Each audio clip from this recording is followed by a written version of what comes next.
finally hit that thing. There's one, that's the only thing I've landed today, was that one hit. So if you guys want to see the knot, so this is the shepherd sling made out of one piece of paracord.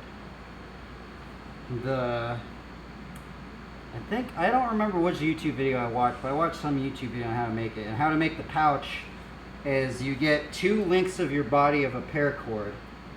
You do a double knot at the end of here, and then you do a double knot, and then you tie that one so it's a ring knot, right? And then what you do on this one is you loop, you find the middle of the long piece of string and you loop it around your hand like 4 times each side. And if you can see that the pouch is actually like a split pouch, right?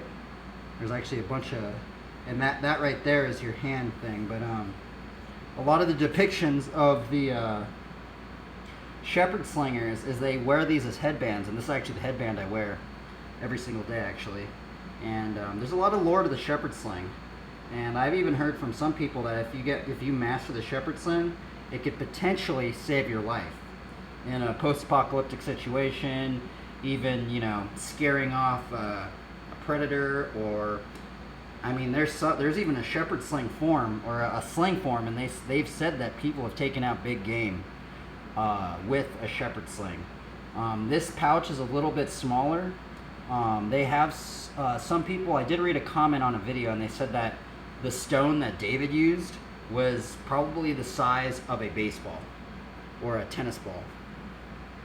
Anyway, so let's see here, how to make the knots, right? Okay, let's see if I can remember how to do it. Well, I know how to do this. Okay, so you take it like this, the side with the ring finger knot, right? So you go like that. You want to make a loop, one loop, hold it at that loop, and then what you do is you take this right here and you make it and you turn it, so there's that main one, you make another little loop, right? Another little loop. So you have 2 loops right here.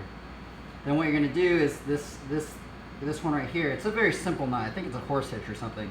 Then you take this right here and you go through like that, and then you go under. So you go through these two knots like that, through and then under and then through this one, and then you taut it. And then what this knot does is that it allows you to have a quick release adjustable knot. So if you want to fire the sling really fast, so if you want to fire the sling really fast, you just boom, and you know it's not there anymore. Let's just make it again. And this knot you want to get really, really good at making this knot, because if you're using the shepherd sling a lot, you want to know how to tie it very fast, right? Especially if you're using it as a headband. It's a very simple knot to get good at, but it's kind of weird at the beginning. So this is the knot right here, and see how it's an adjustable one. So then what you do is you take this one, you stick it through the loop, and then you taut that part down. See, and then now this right here is the headband. So you take it like this, take it like this, the headband, and then with this part right here, this like Jedi braid, you put it like this, and then loop it around back here, and boom, you have a wearable shepherd sling. And this is the headband that I wear every single day. And that is the tutorial on how to make a shepherd sling headband knot. I have yet to find a YouTube video on it, so that is the hidden lore of the shepherd sling. Anyway, I'm going to stream mark that, and I'm going to end the stream here. I'm a little tired.